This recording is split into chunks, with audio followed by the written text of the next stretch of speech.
오늘 함께 읽은 여호수아 본문을 가지고 예수님만 섬기는 집이라는 제목으로 말씀의 은혜를 나누겠습니다. 과거에 어떤 전자제품 회사의 광고 카피 중에서 한 번의 선택이 10년을 좌우합니다 라는 말이 유행했던 적이 있습니다.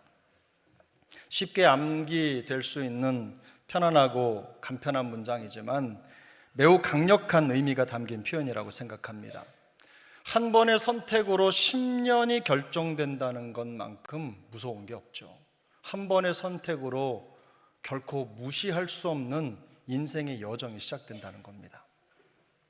사실 지금 우리의 모습은 우리 자신이 택한 선택의 결과라고 해도 과언은 아닙니다. 직업, 가정, 만남 등을 비롯해서 우리의 인생을 이루고 있는 거의 대부분의 것들이 우리의 선택을 통해서 결정됐습니다.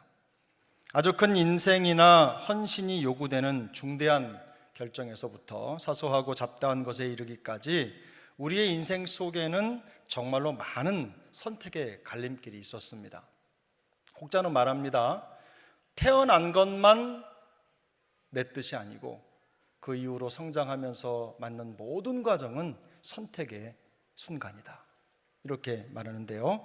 한 번의 선택이 평생은 아닐지라도 10년의 미래를 결정짓는 것이라면 분명히 선택의 지혜가 필요합니다.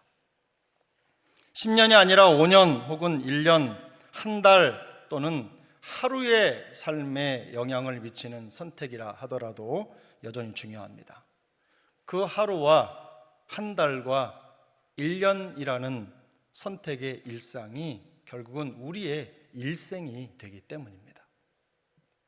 오늘 본문에서도 아주 중요한 선택의 순간이 나타납니다. 이번에는 1년이나 5년 혹은 10년이 아니라 한 민족과 나라의 미래와 운명을 영원히 결정짓는 중요한 아주 중대한 선택입니다. 모세를 이어 이스라엘의 출애굽과 가나안 정복을 이끌었던 여호수아가 파란만장한 일생을 마무리해야 될 때가 다가왔습니다. 우리 본문 24장 1절입니다. 24장 1절을 함께 읽겠습니다. 여호수아가 이스라엘 모든 지파를 세겜에 모으고 이스라엘 장로들과 그들의 수령들과 재판장들과 관리들을 부르매 그들이 하나님 앞에 나와 선지라. 아멘. 세겜이라고 하는 곳은 매우 중요한 장소인데요. 축복과 저주의 산으로 알려진 그리심산과 에발산 사이에 위치한 지역입니다. 전략적으로 가나안 땅에서는 매우 중요한 요충지였습니다. 아브라함이 하나님을 떠나 가나안 땅에 들어왔을 때 처음으로 제단을 쌓고 하나님을 예배했던 장소가 바로 이 세겜이었습니다. 아브라함의 손주죠. 야곱도 자기의 인생에서 중요한 때를 이 세겜에서 보냈고 그 땅을 사서 장막을 치고 제단을 쌓았습니다. 그의 아들 요셉은 어떻습니까? 이스라엘을 출애굽할 때 이스라엘 백성들이 가지고 나온 것 중에 요셉의 총리였던 애굽의 총리였던 요셉의 뼈를 가지고 나왔습니다. 그리고 가지고 나온 그 뼈를 묻은 곳이 바로 이 세겜이었습니다. 이처럼 이스라엘 민족의 역사와 매우 깊은 관련이 있는 세겜에서 가나안 정복을 이끌었던 여호수아가 이스라엘의 모든 지도자들에게 마지막 유언의 말을 남기고 있는 것입니다. 좀 전에 읽었던 1절을 보면 여호수아가 이스라엘 모든 지파를 세겜에 모았다라고 시작을 합니다. 그러나 1절 후반부를 보면 그들이 하나님 앞에 나와 선지라 라고 마무리가 됩니다. 지금부터 하는 말이 여호수아의 말이 아니라 여호수아를 통해 말씀하시는 하나님의 말씀이라는 것입니다. 그러니까 이스라엘 모든 백성이 지금 하나님 앞에 선 것입니다. 여호수아는 우선 이스라엘을 인도하신 하나님의 그 신실하심을 생생하게 증언합니다. 아브라함을 부르신 일로부터 시작해서 애굽의 노예 생활, 갈라진 바다를 지나가게 하셨던 출애굽의 여정, 그리고 이방의 왕들이 차지하고 있었던 가나안 땅을 정복하게 하신 역사를 되짚어 갑니다. 본인이 직접 간증자가 되어서 하나님이 그들의 인도자가 되시고 공급자이셨음을 고백합니다. 또한 치료자요 보호자이실 뿐만 아니라 전쟁에 이기게 하신 분이심을 증언하고 있는 것입니다. 이스라엘의 역사는 사람의 역사가 아니라 하나님의 역사다, 이 말을 하고 있는 것입니다.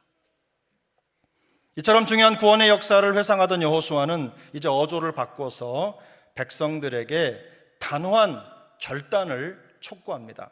그 내용이 오늘 우리가 함께 읽은 14절과 15절 말씀인데요, 우리 14절과 15절을 한 번 더 읽겠습니다.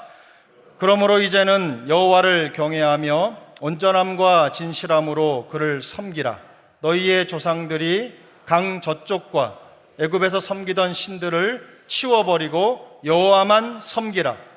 만일 여호와를 섬기는 것이 너희에게 좋지 않게 보이거든 너희 조상들이 강 저쪽에서 섬기던 신들이든지 또는 너희가 거주하는 땅에 있는 아모리 족속의 신들이든지 너희가 섬길 자를 오늘 택하라. 오직 나와 내 집은 여호와를 섬기겠노라 하니 아멘. 여호수아가 백성들에게 요구하는 결단은 분명합니다. 그것은 하나님만 섬기라는 것입니다. 하나님만 섬기라. 여러분 저를 따라 한번 하겠습니다. 하나님만 섬기라. 이것이 여호수아가 그 당시에 온 백성들에게 요구하는 요청이었어요.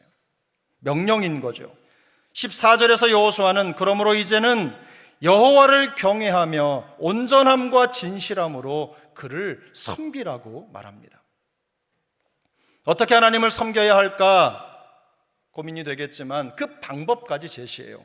어떻게 하나님을 섬길까에 대한 방법으로 여호수아가 제시하는 것은 경외함, 그리고 온전함, 진실함, 이렇게 세 가지입니다. 경외하라라는 것은 두려워하라라는 말이죠. 이것은 귀신이나 마귀를 무서워하는 것과는 완전히 다른 두려움입니다.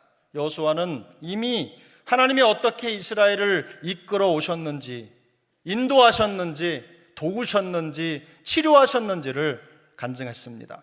그분의 거룩하심과 신실하심 뿐만 아니라 사랑과 은혜와 능력을 고백했습니다.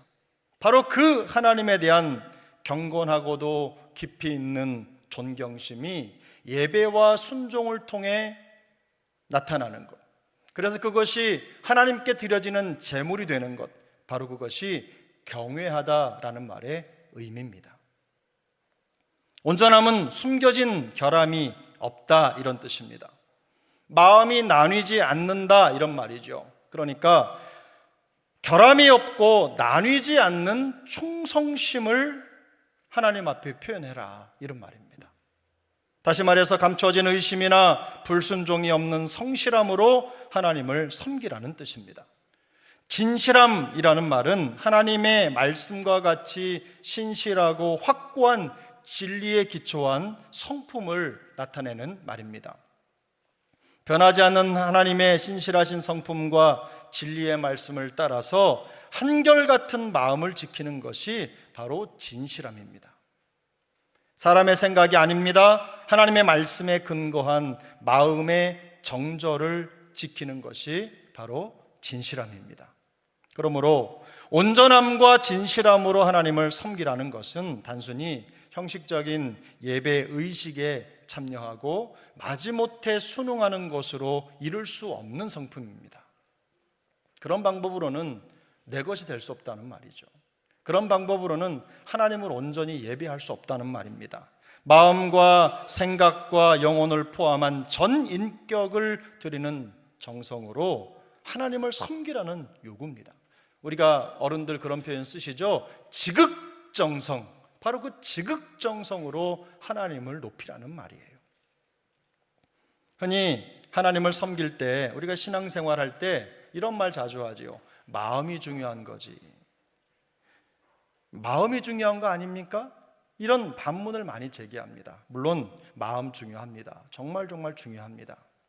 하지만 여기서 말씀하는 온전함과 진실함으로 하나님을 섬기라는 요구는 단지 마음의 신실함만을 강조하는 말이 아닙니다. 우리의 전 인격이 하나님을 향하는 최선의 위치를 지켜야 한다, 이 말씀을 하고 있는 것입니다. 겉이나 속만 따로 떼어서 둘 중 하나만으로 온전함이나 진실함을 표현할 수 없기 때문입니다. 이 세상의 어느 누구도 마음만으로 혹은 몸만으로 온전하고 진실한 삶을 살 수 없는 것입니다. 그런 모습으로 하나님을 예비할 수도 없어요. 우리의 삶과 관련된 모든 것 모두 같이 하나님을 섬기는 데 사용되어야 한다는 뜻입니다. 어느 대학병원에 수술을 잘 하기로 소문난 외과 의사, 아주 출중한 외과 의사가 있다고 가정을 해봅시다. 이 의사가 환자를 고치겠다는 절실한 마음을 가지고 또 그런 의사로서의 의무감을 가지고 생명을 구하는 복잡한 수술을 잘 할 수 있는 것은 아닙니다. 물론 그게 중요하지만, 실력도 중요하지만 더 많은 것들이 함께 준비되어야 합니다. 얼마 전에 방영이 돼가지고 아주 인기를 끌었던 그런 병원 이야기가 담긴 드라마도 출중한 의사가 있지만 그도 맨몸으로 할 수 있는 일이 별로 없는 거예요. 기본적으로 수술 전에 깨끗한 물에 손을 씻는 아주 기본적인 것부터 시작해서 수술에 필요한 도구를 꼼꼼히 준비하는 것 같이 모든 것이 철저하게 준비되어 있어야 합니다. 어쩔 수 없어서 최소한의 여건 속에서 수술을 해야 하는 상황이 아니라면 모든 것이 성공적인 수술에 맞추어서 잘 준비되어 있어야 하는 것이죠. 하나님을 섬길 때 우리에게 필요한 마음이 그리고 태도가 바로 이런 것입니다. 온전한 마음과 진실함은 마지못해 하는 마음과 태도로 예배의 의무를 지켜라, 이런 말이 아니에요. 하나님의 은혜에 최선을 다하려는 사람이 반드시 갖추어야 할 적극적인 성품입니다. 그리고 그것 자체로 온전함과 진실함은 그 사람의 영적인 실력입니다. 우리 로마서 12장 1절을 함께 읽겠습니다. 로마서 12장 1절입니다. 그러므로 형제들아, 내가 하나님의 모든 자비하심으로 너희를 권하노니 너희 몸을 하나님이 기뻐하시는 거룩한 산 제물로 드리라. 이는 너희가 드릴 영적 예배니라. 아멘. 우리 골로새서 3장 23절도 읽겠습니다. 무슨 일을 하든지 마음을 다하여 주께 하듯 하고 사람에게 하듯 하지 말라. 아멘. 이 말씀들은 여호와를 경외하고 온전함과 진실함으로 하나님을 섬기라는 여호수아의 권면과 같은 의미를 전달하는 신약 성경의 구절들입니다. 누가 보든 보지 않든 하나님을 경외하는 자로서 온전함과 진실함으로 하나님을 섬기는 자세로 살아가는 것이 성도의 모습이기 때문입니다. 이처럼 우리 세중앙 모든 가족과 자녀들이 일평생 온전함과 진실함으로 하나님만 섬기는 가정을 이루어 갈 수 있기를 예수님의 이름으로 축복합니다.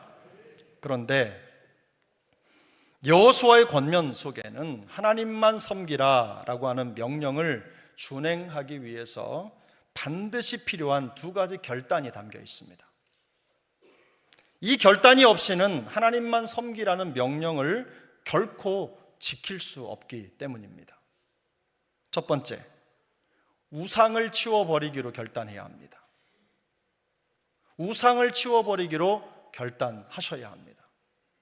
우리 14절을 우리 한 번 더 읽겠습니다. 그러므로 이제는 여호와를 경외하며 온전함과 진실함으로 그를 섬기라. 너희의 조상들이 강 저쪽과 애굽에서 섬기던 신들을 치워버리고 여호와만 섬기라. 아멘. 여호수아는 너희의 조상들과 강 저쪽과 애굽에서 섬기던 신들을 치워버리라고 호소합니다. 이 치워버리라라는 말은요, 그 안에 이미 만연한 문화, 정치, 예술 혹은 일상이라는 이름으로 깊숙이 우리 속에 들어와 자리 잡고 있는 모든 우상 숭배적인 것들, 그런 것들을 의식적이고 또 의지적으로 거부하고 배척하라는 뜻입니다. 배격하라는 뜻인 거죠. 치워버리라라는 표현에서 알 수 있듯이 이건 남이 해줄 수 있는 일이 아닙니다. 그 백성들이 스스로 그렇게 하기로 결단해야 합니다. 겉으로는 안 그런 것처럼 보여도 10길 물속 알아도 한 길 사람 속 알 수 없다는 말처럼 속으로 무슨 뚱딴지를 마음에 두고 그것을 섬기며 사는지 우리 각 사람의 마음을 일일이 다 알 수 없기 때문입니다.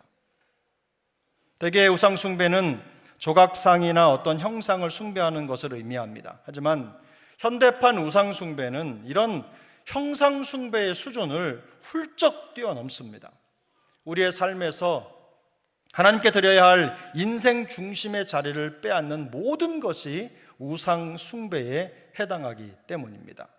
세상에는 보이지 않으면서도 얼마든지 우리를 쥐락펴락하고 사람을 지배하는 강력한 우상들이 많습니다. 안전, 건강, 인정욕구, 쾌락, 야망, 감정, 물질에 대한 집착, 심지어는 하나님의 명령보다 자기의 의지와 생각을 높이는 것까지도 우상 숭배에 포함될 수 있습니다.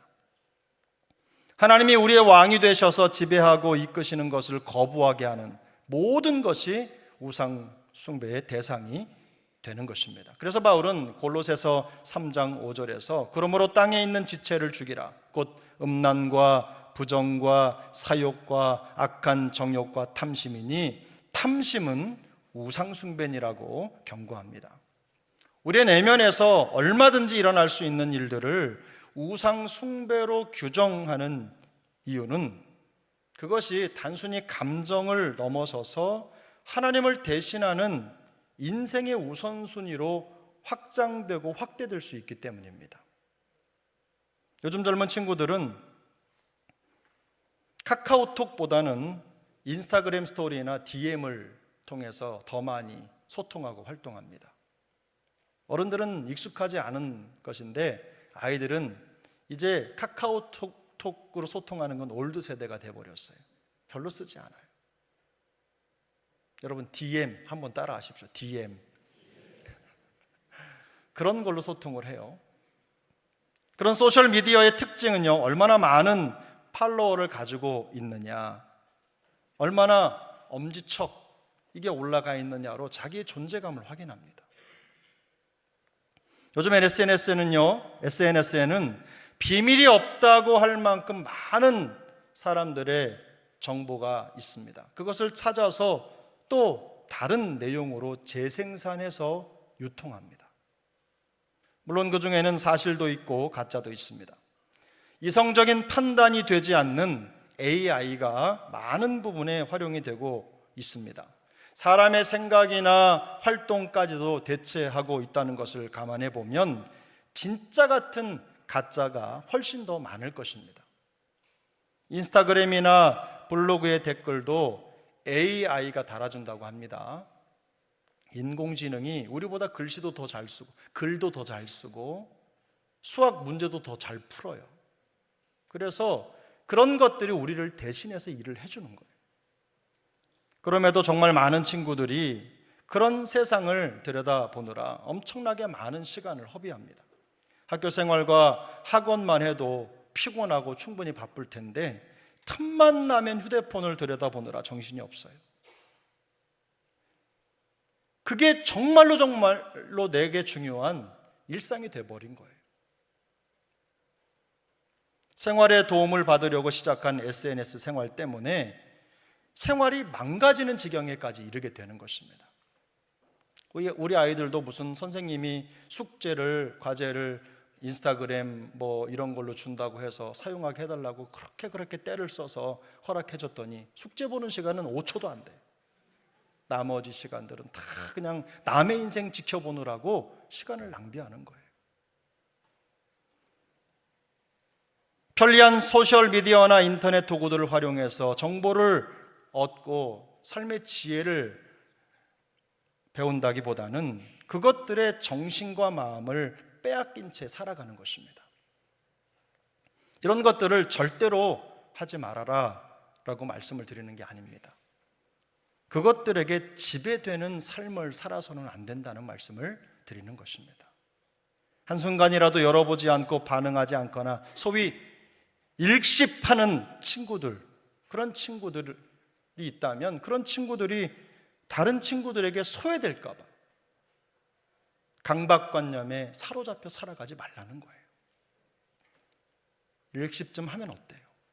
일십이 뭐냐면요, 읽고 씹는 거예요. 문자를 봤는데 답장을 하지 않는 거. 우리 친구들은 그렇게 얘기하더라고요.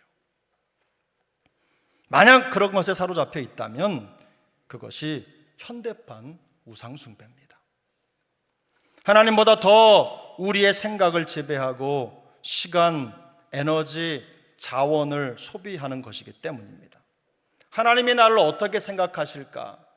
하나님이 나를 어떻게 여기실까? 라고 하는 것보다 팔로잉이나 엄지척의 숫자에 따라서 자신의 존재감을 확인하려고 한다면 이미 SNS가 우상이 된 것이나 다름이 없습니다.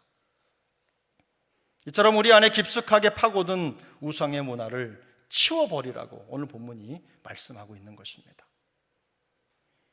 아이들에게는 SNS나 엄지척 이런 게 중요하겠지만 어른들은 다른 게 있겠죠. 보이지 않지만 우리의 삶을 좀먹고 우리를 하나님에게 집중하지 못하게 하는 그 모든 것들을 성경이 치워버리라고 말씀하는 것입니다. 물론 이 치워버리라라는 것은요, 한 번, 두 번 결단을 말하는 게 아닙니다. 물론 우리 중에는 한두 번 그거 그만해야지 결단 안 해본 친구들 없을 겁니다. 우리 청소년들도 마찬가지고 어린 친구들도 마찬가지일 거예요. 어른들도 마찬가지예요. 내가 무엇인가 빠졌다면 내가 이거 하지 말아야지, 그런 결심 다 해봤을 것입니다. 그런데 얼마 되지 않아서 그 결심은 무너지고 또다시 우상과 같은 것들에게 사로잡히게 되는 것이죠. 실제로 우리의 마음은 우상을 만들어내는 공장과도 같습니다. 쉴 새 없이 하나님을 대신할 것들을 만들어내기 때문입니다. 요한일서 5장 21절은 이렇게 말씀합니다. 자녀들아, 너희 자신을 지켜 우상에게서 멀리하라. 너희 자신을 지켜 우상에게서 멀리하라. 이것은 한두 번 단호하게 우상을 떨쳐내라, 이런 뜻의 말씀이 아닙니다. 끊임없이 우리의 마음속에서 하나님의 자리를 빼앗으려고 일어나는 모든 것들을 경계하라는 강력한 경고의 메시지입니다. 우리 세종왕 자녀들에게 마음과 영혼을 좀먹는 현대판 우상들을 치워버릴 수 있는 용기와 결단이 있게 되기를 축복합니다. 한번 해보십시오. 여러분의 그 금쪽 같은 인생을 남의 인생 들여다보느라고 허비하지 말고 그 시간에 가족들과 대화하고 눈 마주치고 얘기하고 또 마음을 나누고 사랑을 나누는 일에 한번 시간을 활용해 보시기 바랍니다. 지금보다 100배, 1000배 행복한 가정, 행복한 삶을 살게 될 것입니다. SNS 안에는 여러분의 미래가 없습니다. 그러나 엄마의 눈 속에, 아빠의 눈 속에는 그런 미래가 담겨 있어요. 여러분에 대한 사랑이 담겨 있어요. 한번 속는 셈 치고 60일만 해보세요. 하나님께서 놀랍게 역사하실 줄로 믿습니다. 너무 길었습니까? 2주만 한번 해보세요. 두 번째, 하나님만 섬기기 위해 필요한 결단이 있습니다. 그것은 우리가 섬길 자를 선택해야 한다는 것입니다. 본문 15절인데요. 우리 15절을 함께 읽겠습니다. 만일 여호와를 섬기는 것이 너희에게 좋지 않게 보이거든 너희 조상들이 강 저쪽에서 섬기던 신들이든지 또는 너희가 거주하는 땅에 있는 아모리족 속의 신들이든지 너희가 섬길 자를 오늘 택하라. 오직 나와 내 집은 여호와를 섬기겠노라 하니. 아멘. 여호수아는 이스라엘 백성들에게 너희가 섬길 자를 오늘 택하라고 결단을 촉구합니다. 오늘 택하라라는 것은요, 지금 당장 선택의 결단을 내리라는 말입니다. 이것도 섬기고 저것도 섬길 수 있다고 생각하거나 혹은 좋은 게 좋은 거지 뭐 라는 식의 마음으로 결정을 미뤄도 되는 편안한 중간지대는 없다는 말입니다. 중간지대가 항상 편하죠. 수틀리면 이쪽으로 혹은 이쪽으로 갈 수 있으니까. 마음의 결단을 밝히는 것이 여간해서 쉽지가 않습니다. 그것 때문에 어떤 불편을 겪지 모른다고 하는 위기감 때문에 그런 거예요. 그런데 중간지대에 있으면요, 필요하면 이쪽으로 갈 수도 있는 거예요. 그런데 오늘 택하라는 말씀에는요, 중립이 없습니다. 중간지대가 없어요. 갈멜산에서 우상숭배자들에게 둘러싸였던 엘리야는 너희가 어느 때까지 둘 사이에서 머뭇머뭇하려느냐, 여호와가 만일 하나님이면 그를 따르고 바알이 만일 하나님이면 그를 따를지니라 라고 백성들을 도전했습니다. 우리 예수님도 똑같은 말씀으로 제자들을 가르치셨습니다. 마태복음 6장 24절입니다. 우리 함께 읽습니다. 한 사람이 두 주인을 섬기지 못할 것이니 혹 이를 미워하고 저를 사랑하거나 혹 이를 중히 여기고 저를 경히 여김이라. 너희가 하나님과 재물을 겸하여 섬기지 못하느니라. 아멘. 이 주님의 가르침에 의하면 세상의 가치나 논리를 따르면서 동시에 하나님을 따른다고 주장하는 우유부단한 모습은 사실상 하나님을 섬길 자로 택한 자들의 모습이 아니라는 것입니다. 하지만 실제 우리의 삶, 우리 자녀들이 살아가는 삶의 현장에서는 무엇이 더 먼저이고 중요한지를 판단하기 쉽지 않은 상황이 너무 자주 연출이 됩니다. 실제로 우리에게는 물질도 중요합니다. 건강도 중요하죠. 성공이나 좋은 환경도 중요합니다. 만남도 중요합니다. 중요하지 않은 게 어디 있겠습니까? 다 중요합니다. 정말로 중요하기 때문에 중요하다고 말씀을 드리는 겁니다. 하나님의 나라와 교회에 헌신하는 것만큼이나 가정이나 개인의 삶을 지키고 유지하기 위한 헌신이 필요한 것이 현실입니다. 우리의 믿음과 신앙을 지키기 위해서 값비싼 희생과 선택이 필요하지만 우리의 현실과 삶을 더 잘 만들어가기 위해서도 대가를 지불해야 하기 때문입니다. 그러나 섬길 자를 오늘 택하라 라는 명령은 우리의 신앙과 삶 사이에 둘 중 하나를 택하라는 극단적인 요구가 아닙니다. 하나님의 백성으로서 의도적이고 의식적으로 먹든지 마시든지 무엇을 하든지 다 하나님의 영광을 위해서 하라는 명령입니다.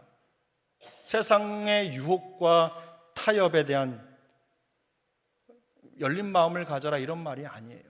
타협해서 좋은 길을 찾아라 이런 말이 아닙니다.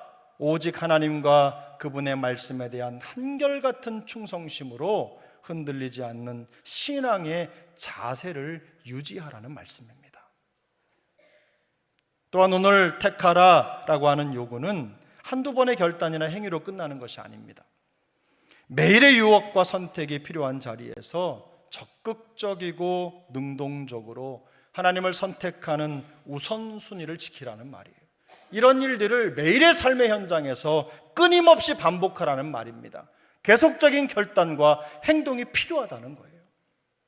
언제든 편안한 중립을 추구하려는 욕망에 휩싸일 수 있습니다. 세상적인 가치에 맞서 그 욕망을 꺾어내라는 것입니다.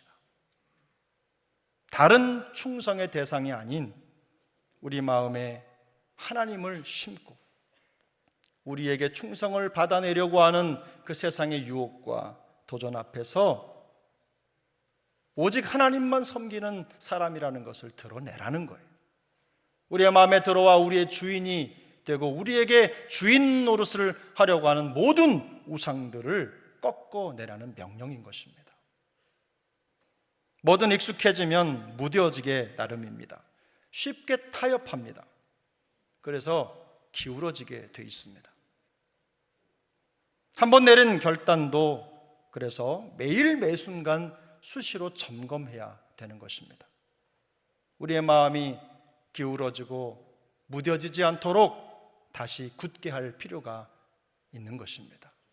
그러므로 끊임없이 하나님을 선택하고 믿음의 길을 선택해야 하는 것입니다. 오늘 본문에서 여호수아는 오직 나와 내 집은 여호와를 섬기겠노라고 선포합니다.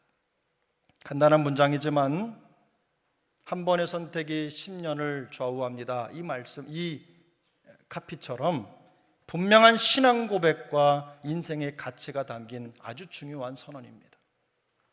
세상과 타협하지 않는 온전하고 진실한 태도로 하나님을 섬기겠다는 뜻입니다. 마음에 어떤 우상도 두지 않고 모든 상황 속에서 하나님을 선택하고 두 주인을 섬기지 않겠다는 결연한 의지의 고백입니다. 하나님의 자녀로서 과거에 묶이지도 않고 그렇다고 현실을 무시하지 않는 삶을 살아가는 거예요. 오늘이라는 현실 속에서 적극적으로 예수님을 따라 살 것이라는 선택을 하는 결단입니다. 무엇을 먹을지, 무엇을 마실지, 시간을 어떻게 보낼지를 선택하고 결정하는 사소한 것에서부터 직업이나 배우자를 선택하는 것처럼 순간의 선택이 평생을 좌우하는 정말 중대한 것에 이르기까지 무엇을 하든지 하나님의 영광을 위해서 하겠다는 마음의 결단을 만민 앞에 공표하는 것입니다. 세상과 타협하지 않는 믿음의 한 길을 가겠다, 이 마음을 드러내고 있는 거예요. 어느 한순간만을 위한 게 아닙니다. 그것은 이스라엘의 다음 세대를 위한 것이었어요.